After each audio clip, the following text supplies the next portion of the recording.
নমস্কার বন্ধুরা, বেঙ্গল কুকিংয়ের তরফ থেকে আপনাদেরকে স্বাগত।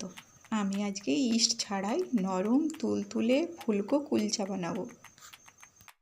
এখানে ময়দা দিয়েছি 1 বাটি, আটা দিয়ে দিচ্ছি 2 বাটি, 1 টেবিল চামচ চিনি দিয়ে দিচ্ছি, পরিমাণ মতো লবণ দিচ্ছি, হাফ চা চামচ বেকিং সোডা দিয়ে দিচ্ছি।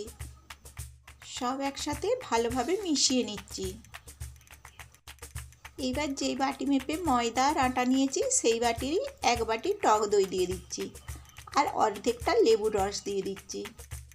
টক দইটা দিয়ে আটা আর ময়দাটা মেখে নিচ্ছি। আপনারা যদি ময়দা দিতে না চান শুধু আটা দিয়েও এগুলো বানানো যাবে, আবার শুধু ময়দা দিয়েও বানাতে পারেন। এবার এখানে উষ্ণ গরম দুধ নিয়েছি, অল্প অল্প দুধ দিয়ে এবার মেখে নিচ্ছি। খুব ভালোভাবে কিন্তু মেখে নিতে হবে। আমি মিনিট 5 ধরে মেখে নিয়েছি। এবার উপরে 1 চা চামচ সাদা তেল বুলিয়ে দিচ্ছি, ঢাকা দিয়ে মিনিট 5 রেখে দিচ্ছি।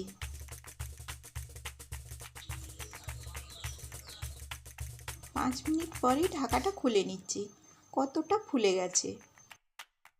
এবার এখান থেকে তুলে কিচেন স্ল্যাপের উপরে অল্প একটু ময়দা ছড়িয়ে ভালোভাবে মেখে নিচ্ছি।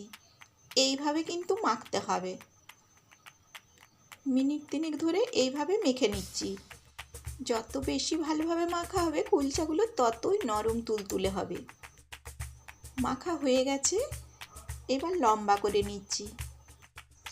এবার ছুরিতে করে কেটে নিচ্ছি। আপনারা যে যেমন সাইজের বানাতে চান সেইভাবে কেটে নেবেন।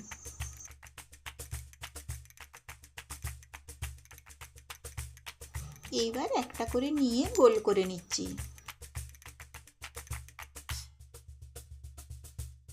সবগুলো গোল করে নিচ্ছি।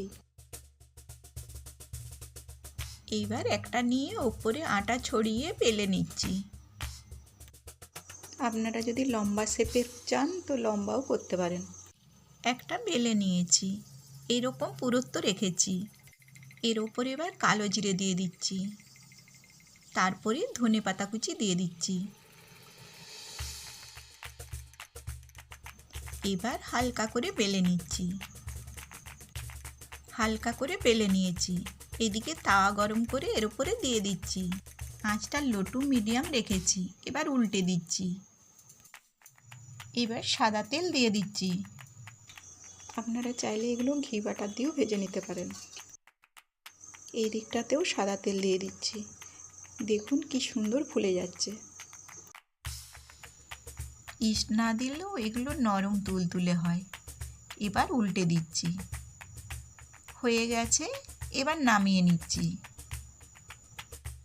একই রকমভাবে আটা ছড়িয়ে আরও বেলে নিচ্ছি। আর একটাও বেলে নিয়েছি।